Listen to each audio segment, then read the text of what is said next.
Hello po mga kabayan. So, ang video na to ay para dun sa mga nagtatanong sa akin kung ilan daw bang taon yung pwede mong i-extend or i-renew or pwedeng ibigay sa iyo kapag ikaw ay nagtrabaho dito sa Hungary. So, sana po ay may matutunan kayo dito at malinawan ang bawat isa. So, ito po yung tungkol dun sa new immigration law ng Hungary. So, yan po. Noong January 1 po, nagkaroon ng new immigration law ang Hungary, which is effective siya ng March 1. Tapos, na-divide po siya dun sa iba't ibang option. Nagkaroon po siya ng residence permit para dun sa seasonal employment. Tapos, residence permit para dun sa mga negosyante. At resident permit para dun sa purpose of employment. At meron na po silang guest worker residence permit. So, meron din silang Hungarian card at saka yung EU blue card. So, ang pag-uusapan po natin, hindi ko na pinandaan yung iba't ibang permit na yon. So, ang pag-uusapan na lang po natin is yung residence permit regarding dun sa employment at saka dun sa guest worker.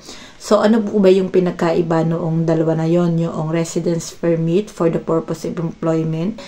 Yung old po natin is yung work permit. Ito po yon. Yan.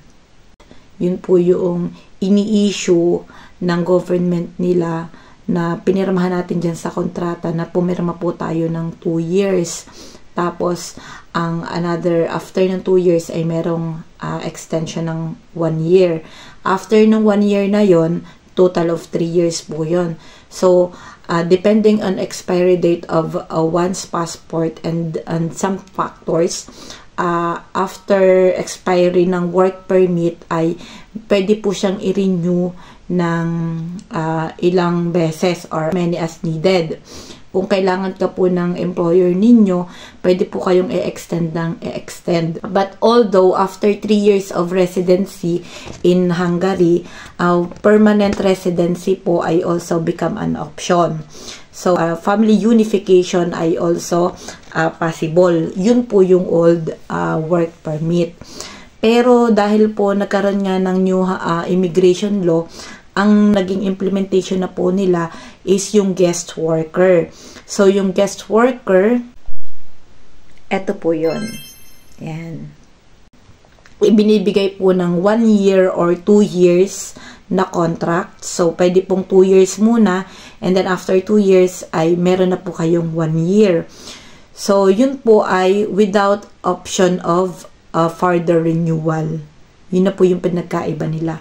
So, kung dati dun sa work permit, kahit ilang beses kang i-renew, dun sa guest worker ngayon ay hindi na po siya pwedeng i-renew ng lalagpas sa 3 years. Automatic uuwi ka po.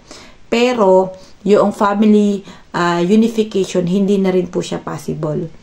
Meron pong ibang agency or ibang company na naririto na sa Hungary na nagkaroon ng renewal. Sila po ay cover noong work permit dati. Nag-renew na po ulit sila ng 2 years. So, babago ulit silang perma ng October.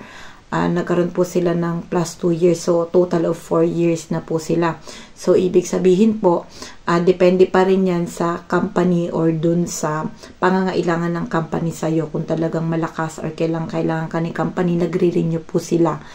And then, dun sa base naman dun sa experience ko, kasi ako ay magwa 1 year pa lang dito, tinanong ko na yung manager namin if possible na kami ay ma-renew pa after ng 2 years contract namin. So, ang sabi niya sa akin ay may possibility pa na ma-extend pa namin yung 1 year a total of 3. So, after nun ay hindi pa alam kung paano.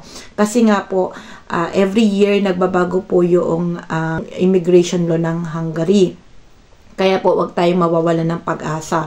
So, para dun sa mga nagtatanong at gustong i-clarify, so, yung experience ko lamang po at yung ibang experience ng mga kasamahan ko dito, yung pwede kong i-relay sa inyo dahil po yun yung makatotohanan.